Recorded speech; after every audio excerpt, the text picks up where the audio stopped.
What's going on, everyone? It's Ash on Comics. It's Ash Wednesday.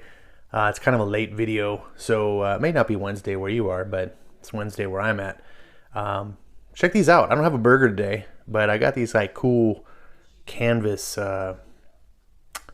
like comic covers, but they're like on a canvas, like an art print thing, and I'm not sure what to do with them. They're really cool. They're about like twice the size of a comic book, but I don't know. I don't really want to. I'm not sure if I want to hang them up in my room because they're kind of, I'm not 10 anymore, but I do like them. So, anyways, thought I would share them since I have a burger to share. Also, I got to say disclaimer real quick. My buddy and his daughter are watching Stranger Things in the living room, which is a wall away from me, and so might come in through loud. If I'm talking, you probably can't hear it, but if you hear stuff in the background, that's what that is. So I went to the comic book store and I got quite a big haul for me. And I know there's some people that just get huge hauls, so I'm not trying to compare anything. But for me, this is a pretty big haul, so thought I would share it because I know some people like looking at comic book hauls. I'm one of those people. So and it just gives stuff to talk about. I like talking about comics, and I think anyone, if you're a comic book collector, I think it's kind of one of those natural things. We like showing off the books that we bought. So without further ado, actually first I'm going to start off with the back issues, because I bought some back issues, which is something I don't often do. Most of the back issues I've been collecting since the 80s, not nonstop, but so I don't have like a lot of the legit issues that I would be wanting to get that I could afford. I don't need. So, but there was like 20 years I was out of comics. So there's lots of stuff that I've been discovering. And, anyways, let's just get to it and see, what you think about my pulls. So, the first one is, it's by a publisher called Titan. They have an imprint called Hardcase where they do, crime books. And so I found the whole series of The Assignment, which I don't really know much about, but I do know that name, Walter Hill, and he's a film writer, and I believe if it's the same Walter Hill I'm thinking of, he's also a director, and he's done some cool stuff. So I've liked what I've read from Hardcase before. I think they only put out quality books, whether or not it's your cup of tea or not. It's roll the dice, right? Like not everyone's gonna relate the same, but I do feel that there's a consistency of quality. I've never seen anything that they've done where I just like, oh, this is dog shit. And these books are really thick. They're $5.99 cover price, but they feel like 3 comic books worth each. So it's really nice. And I didn't have to pay cover price, hint on that. So it was a nice deal. I was like, you know what? I'm going to try this. I got home and I opened them up, and the art is gorgeous. These are by far the best art in a Hardcase book that I've seen. They're better than the cover, which is a weird thing, right? Normally it's like the cover's the good art, and then you open it up and it's like crap. But this is a weird case here where the inside art blows this away. This is not even the A cover. Unfortunately, when you buy back issues, sometimes you don't have a choice. But not that the covers are terrible. They sell the book. It's a crime book. But inside, yeah, really stoked. I got one hand right now, so I can't really open them up and show you, but maybe do a review or something. Who knows, about those books. Another thing I found is a book I haven't read yet, but you know me, I've become a gigantic Ed Brubaker fan, and I will buy anything from his. So I found number 1 of Velvet. This is something I'm looking to get in the deluxe hardcover. Steve Epting has become one of my favorite artists. Not recently, but not too long ago, I read a book that he did for TKO Comics that he drew and Garth Ennis wrote. It was a World War II book called Sarah. Phenomenal. You can go check that out, and if you're curious, I did a reading on my old Storytime thing, or just go get the book. It's the art is beautiful, and it's the best thing I've ever read from Garth Ennis. if you're like, yeah, Garth Ennis isn't for me because you're thinking of The Boys and The Punisher and things like that he's famous for, this is a really, really cool World War II story told from the perspective of the Russians. And it involves an all-female sniper squad that are sort of conscripted into the army because, if you're Russian, you don't got a choice. And it's really good story, beautiful art. And so, anyways, I like him. You might know Steve Epting too. He did the Brubaker Captain America, where Bucky becomes Winter Soldier, that famous run. So yeah, found issue 1, and it was cheap, and so I probably won't get the whole collection because I want to get the deluxe hardcover, but having the number 1 is neat. And so cool. Then, because I do, man, look at these fingerprints. You're getting the bed cam. This is where the magic happens. No. Sorry, I had to say that. So this is a series that I've been wanting to check out for a long time. And I just happened to be at a different comic store than I frequent that's actually good for the back issues. And I came across this series. Those of you that know me know that I am an X-Men kid, precisely because of this guy right here, Chris Claremont. And that's what got me into comics, was reading X-Men in the 80s. It was my favorite thing. Still is to this day my favorite thing in comics. There hasn't been a series that has impressed me more or I've been more of a fan of. There are runs and there are like stories, like Frank Millar is my favorite writer. So, Batman Year One's my favorite comic ever. Obviously that's not X-Men, but as an entity, as a thing, X-Men is my first love, if you will. And, Chris Claremont eventually left in the 90s, and he's been off and on doing different things, but he had a stint at DC where he did a book called Sovereign 7. I really don't know much about this, but it looks like X-Men. This strikes me, and Eric Breen, if you're listening, you can correct me if I'm wrong, but this looks like DC going, hey, you want to write X-Men for us? Try to recreate the magic. This is Dwayne Turner Art. So I didn't realize, I did, but I've forgotten, it's been so long. Dwayne Turner was doing art when I was in comics. So I was like, and I mixed them up at first. I was thinking Michael Turner in my head, and I was like, I didn't know Michael Turner worked with Chris Claremont. Not so lucky, but the art in this looks good. And this is those cases where the cover represents the book. You get the same artist on the cover as you do in the inside, the way that it should be. So that's issue number 1. Then I got issue number 2. And then issue number 3. Issue number 4. Issue 5. And just look at the style of these covers. Dwayne Turner was a Marvel guy. So you could just see that they were this is not what I would normally imagine as a DC style book. This definitely seems like someone over there was saying, let's try to copy Marvel style for a bit, see if we can get some readers. And this was, I believe, in the mid 90s when this came out, I want to say, or late 90s. So there you go. First 8 issues. Got them cheap. And looking forward to checking this series out. I don't believe this was reprinted. God, this looks horrible on film like that. Got one of those fleece blankets. I don't believe... Here, I'll show you something. I don't believe that the Sovereign 7 was reprinted. Or if it was reprinted a long time ago, collected. It's not one of those books that's, I think, is currently in collection where you can just go get. So buying the back issues, that's one of the things I like to do nowadays when I hunt for back issues, is find things that aren't in collections or just haven't been in collections for a long time and aren't likely to come back. Like one of the other series I'm getting is Hawk World.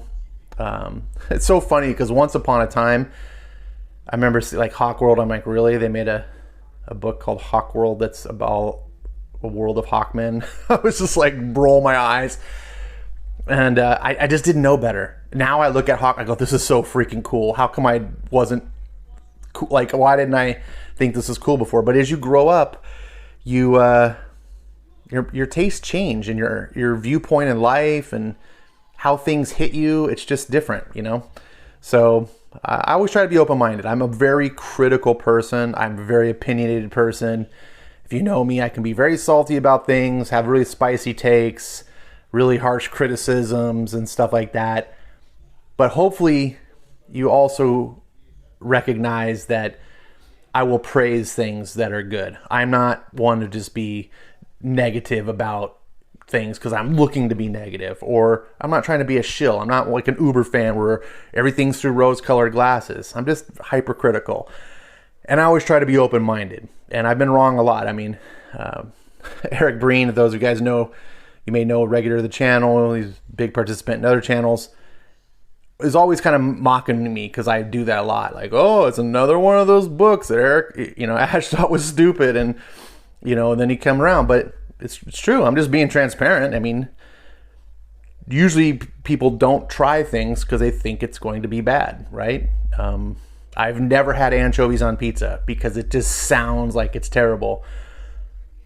Maybe one day I'm going to try it and then I'll have a story to be like, you know what? For 40 years, I thought anchovies was the most disgusting thing, and then I tried it. That's just how it goes. I think most people are kind of like that, but they just don't have the balls to actually try it. They just go on forever thinking it's dumb. So I'm calling you out, Eric. Just kidding. So new comics. I wasn't sure I was going to get this, but then I decided I'm going to try it because... Well, not try it. Well, yeah, I mean, I got the first series, and that is Prodigy by our boy Mark Millar, who I often pronounce Mark Millar just because that way people know. There's so many Millars in comics. But yeah, so I got the first series. It was a mini-series. I think it was 6 issues. And normally I'm not a mini-series guy. I talk about that all the time. Like, I don't want mini-series. I just want ongoing books. But if you're going to buy independent comics, that's really tough to do. I mean, it's tough enough to do in mainstream comics. They're just ongoing comics are becoming extinct. But Mark Millar is one of my favorite comic book writers. I know he's not controversial, but he's a little bit polarizing. Some people just don't like. He's kind of like dark and twisted. He's kind of like a lighter version of Garth Ennis in some ways. And I sometimes too don't really like his books that are like, it's like almost like trying to be edgy for edgy's sake. Like it's too try hard. But Prodigy, while it wasn't the best series the first time around, it was really fun. Like when I was reading it, the whole time I could think was, this is just a elevator pitch for a movie. If you read Prodigy, which I recommend, it's a good read. Really just a fun. It is a Hollywood action movie. Like it hits all these beats. Like Mark Millar is just submitting a script and saying, make this into a movie. You could adapt that into a film so easy, and it would have all the like the set sequences of action and the down. Like it's just, if you were like that, if you like those type of just big budget action films like we used to get before the MCU took over everything, Prodigy is that. That's him. I forget the guy's name actually, but I was thinking, man, Will Smith too, perfect vehicle. Netflix has a deal with Will Smith, right? They make movie, but they have a deal with Mark Millar. Like, make this into a movie, Netflix. Will Smith is the main guy. I forgot his name. But yeah, so hopefully this second series is just as good. I've decided, you know what? I don't have a lot of stuff on my subscription list, so I'll get it. I've got the last series that Mark Millar did, the spy one. Excellent. Super good. One of the best things I've read from Mark in ages. With Matteo Scalero art. That's another big thing too. The art, sometimes Millar will team up with some of the best, like Frank Quietly, Matteo Scalera. He's done Sean Gordon Murphy. God, the guy that tipped my tongue. Who did the Batman series with Greg Capullo? He did that. Anyways, but then sometimes it's like the B-list artists, so who knows? But I'm looking forward to this. It's going to be a fun book. Another book I bought. This was not a brand new issue. It was last month's issue. And it's That Texas Blood. This is issue 14. Number 15 came out today, and it was already sold out when I got to the store. I was like, are you kidding me? So that they ordered another copy. It's going to take 2 weeks to get it. So I recently picked up a lot off of England Teen's channel, I Love Comics, and he does auctions every Saturday. And I'm going to give a plug for his channel. I'm sure most people watching me know him. He's a bigger channel than me. But if he does an auction every Saturday where it's like budget comics, and it's mostly for like people who want to read. You're not going to be looking at his auction for like big key issues of this. It's more like, I want value. I want to be able to buy a bunch of comics and dollar each type of stuff. Think of it as like the dollar bin auction. And every once in a while too, he does like quarters auctions and things. And then he does what he calls the big dogs. But since he's like a budget auction, his big dogs are 10 to 20 bucks usually. And you can get some great deals. And in this case, I haven't got them yet because I just won it last Saturday, but I got That Texas Blood issues 1 through 13, which was only one shy of the current issue run. And for me to have bought those in back issues would have been not expensive, but it would have been probably at least cover price. Like I would have, so it was always a series that I wanted to check out, but I didn't want to go back and, get all the back issues. And he had it on his auction for, I won the bid. I was the only bidder at 15 bucks and I won it.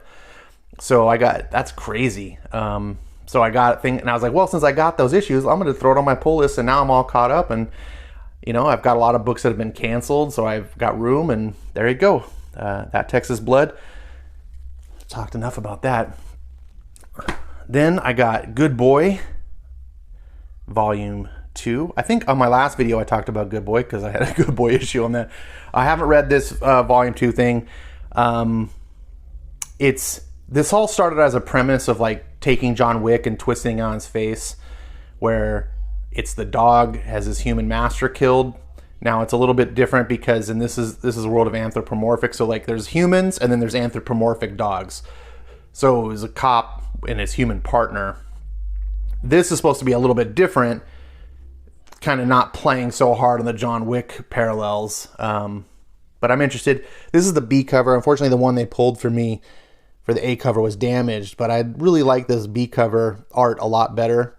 So I said, you know what? I don't care. I'll just get this one. But I'm looking forward to it. This is another one of those books that I'm happy to collect. I like collecting it because the only way you can get it is physical. So if you don't buy it, you can't get it digital or stuff. And they might be collected later, probably, but I'll probably forget about it. So I like collecting indie books, and this is like old school indie too. Source Point Press is a nobody publisher. $3.99. I don't want to talk too much about this. I'm gonna move on, but I would like to do a review of it, but I pretty much only do reviews of digital books, so that's gonna be tough. We'll see how that works. Then Righteous Thirst for Vengeance. I talked about this book on the Geeky Puppet channel when I was a guest on there.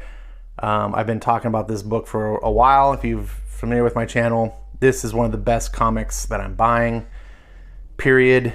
It's not going to be for everyone. It is a slow burn crime thriller, but man, does it burn. It smolders. And this is a book, I'm going to keep saying it. If I sound like a broken record, I'm sorry, but maybe this is the first time you've seen it.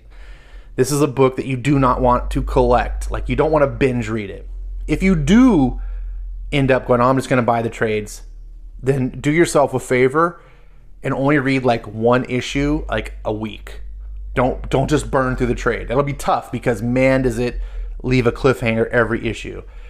But I'm going to tell you, this book excels on its own merit, but that anticipation of having to wait a month until the next issue, it's like waiting for Christmas as a kid. You know how December was like the hardest month of the year because you were just like, ugh! Especially if you were one of those kids that had the parents that put the presents under the tree like early, so you could like shake them and be like, I don't know, what is this? And just like me, like as a kid, I didn't get anything all year long pretty much. Like my parents did not give me anything. So like Christmas was like the year that I got, like that was the day. Anyway, I'm in the weeds, but this is a great book. Highly recommends Rick Remender.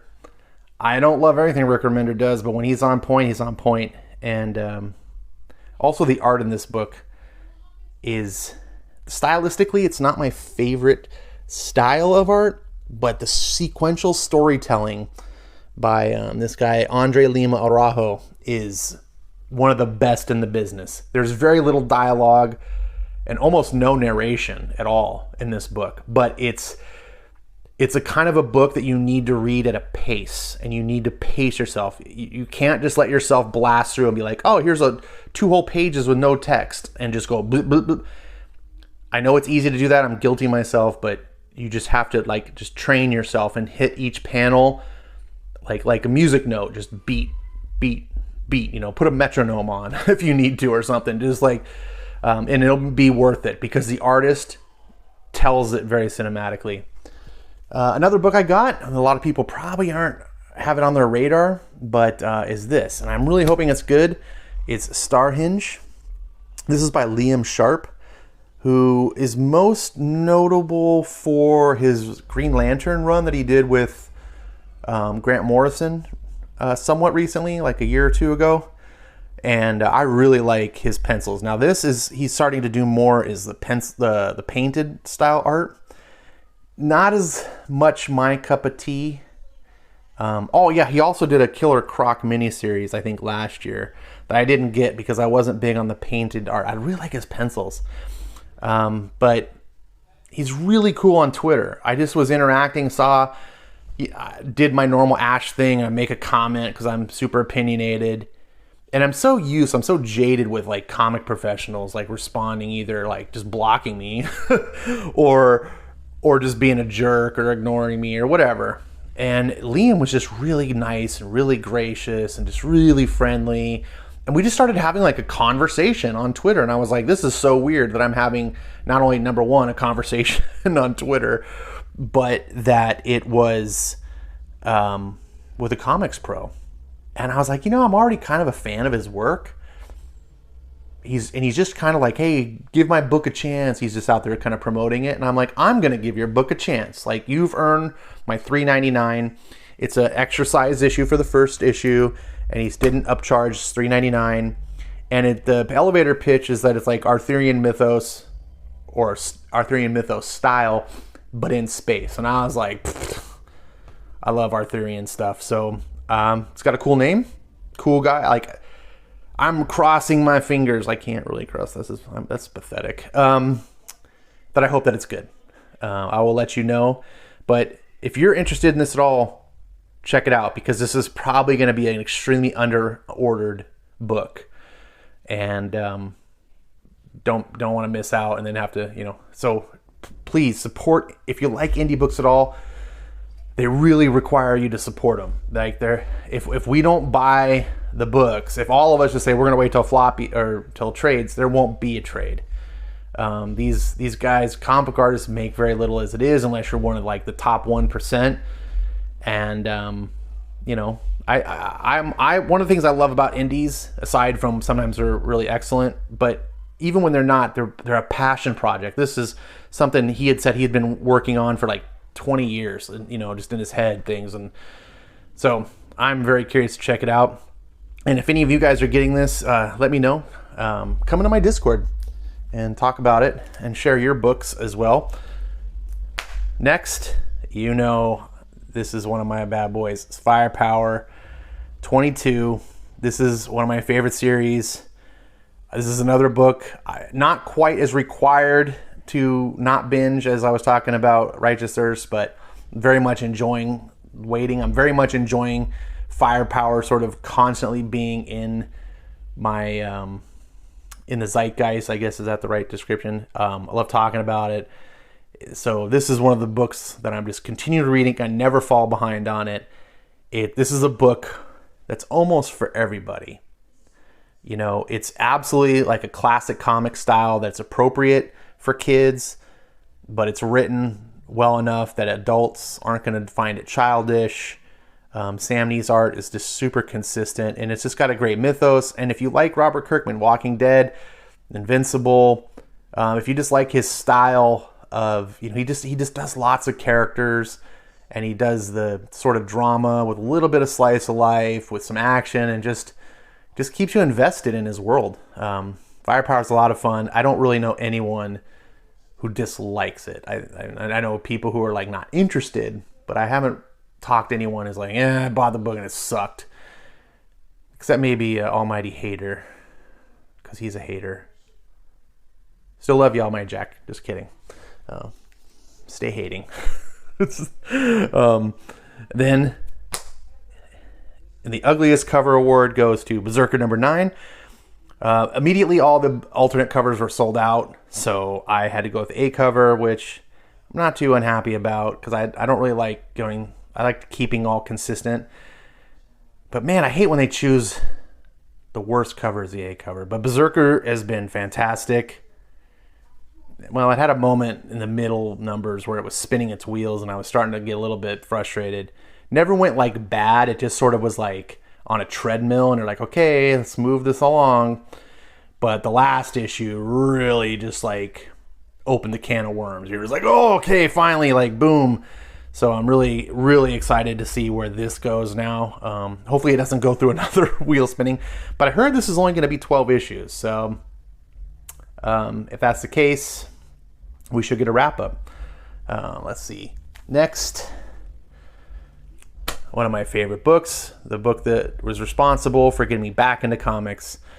Not this one particularly, the original White Knight, but Batman the White Knight, or Beyond the White Knight, is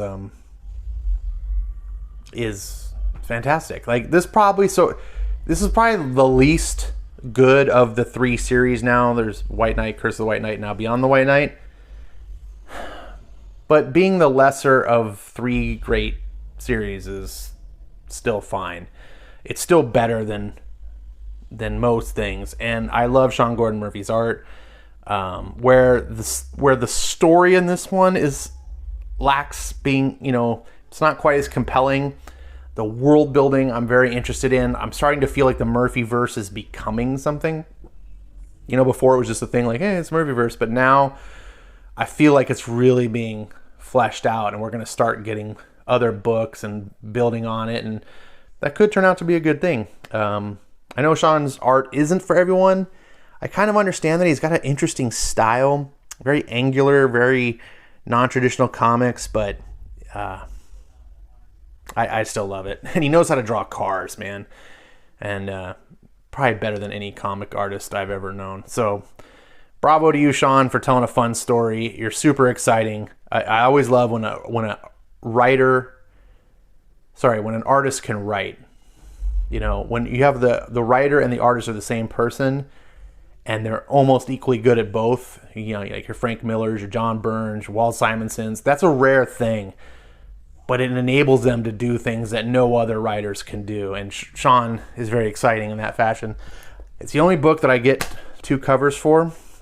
I don't know why I started doing that, but I'm just such a fan of it. I love giving him my money. What can I say? So there's the B cover.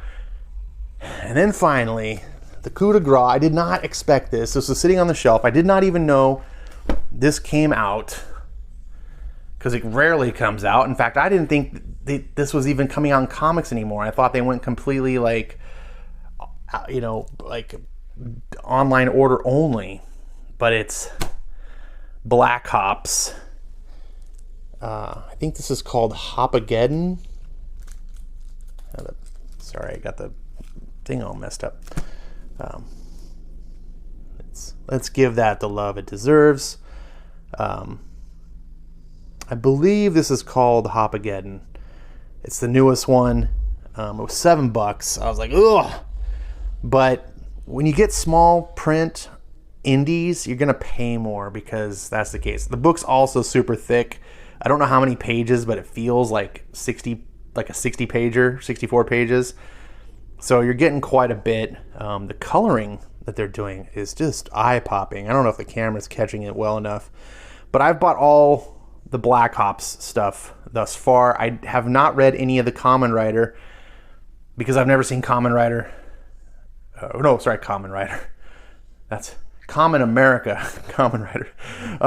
I haven't read any of the Common America because I've never seen it in the stores, and I don't buy, or almost never buy, like Kickstarter stuff or direct buy, because this is too expensive. It's too expensive to pay for $25 comics and then $10 shipping, $35 for a book. And if you're one of those people that can, more power to you. And I want Tim Lim to succeed, and Mark Pellegrini, who's the writer. I want to read Common America. You know, maybe one day I can get like a big collected volume and pay a cheaper price. But I was always supporting their stuff. What I liked when they were doing the Kickstarters was they would kickstart their book and have like a limited print run, special foil cover, whatever, do the stuff for the backers and get the collectability, and then put a book into stores for people like me to buy it and still get to support my LCS, still get to read the book. And I think that was a really good combination. You know, that way you could have your cake and eat it too. The people who do want to spend the money, they don't care, and they get that collectability. Awesome for them. People like me that just want to buy a comic at a normal comic price, I get that too. I don't know what the solution is, but I wish Tim well. Tim's a great guy. I was speaking about the England Teen channel. He just recently helped England Teen by donating a book to the auction that went for a crazy amount. But, you know, fan got like a super, super limited edition, like custom book. It was really cool. Tim's a really cool guy. I like supporting people like Tim, and he does good work. The original Black Ops, which I'm really glad to have. It just was, you never believe that you could write a comic about a literal rabbit. This is it. Who's armed, trained by the military, he's armed, and it could like make you almost cry. It really did, brought tears to my eyes. Really touching. I'm going in the weeds on this, but that is my books for the week. This has gone about 30 minutes. And, you know, hey, if it doesn't go into the weeds, it's not really an Ash on Comics video, right? Right? So some of you, if you're new to this and you're watching, you're like, what the hell am I looking at or watching?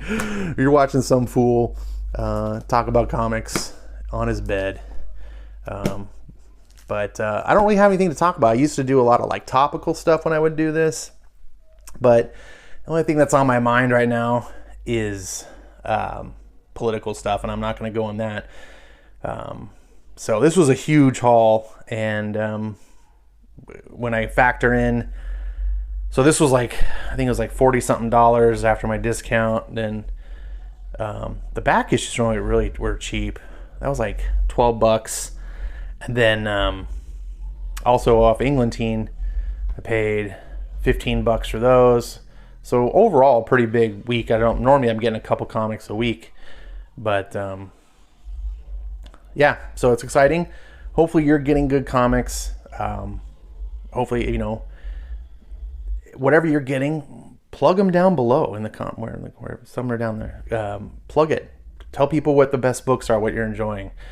Come to my Discord. You should have that information down below. You're welcome. We talk about comics, movies, other things. And speaking of movies, if you haven't seen Top Gun yet, what are you waiting for? it's so good. But that's beating a dead horse. So thanks very much for watching. I'm going to cut this now. I was about to say short, but that would be stupid. Tell me what you think of those. What should I do with them? Should I hang them on the wall and just be like middle-aged dork, or should I give them to a kid? I don't know what I should do, but they're neat. Yeah, I can't stop talking, so I will see you next time.